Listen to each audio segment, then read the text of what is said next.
Nanaginip lamang ng bangot na aalintunganan.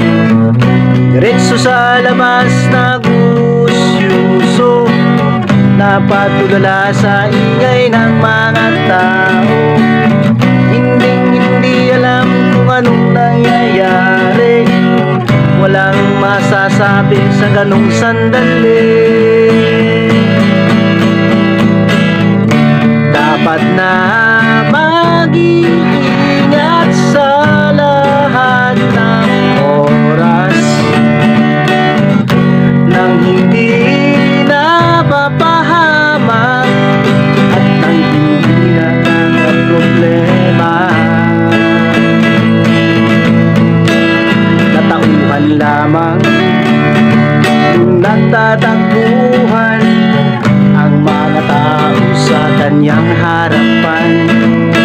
Nung makita niyang ay nagkasagutan at malaman na meron na palang sapakan, mabit-abit pinalamin ang dahilan sa pangyayaring hindi niya alam.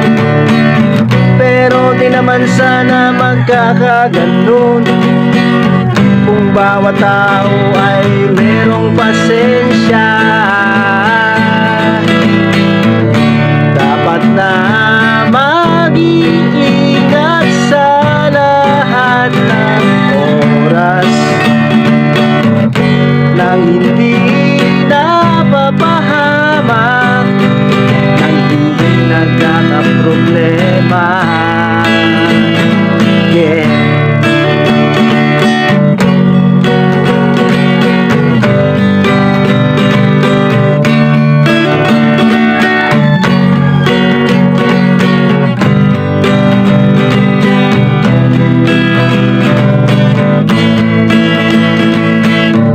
Diretso sa labas nagusyuso, napatulala sa ingay ng mga tao. Hindi alam kung anong nangyayari, walang masasabi sa ganung sandali.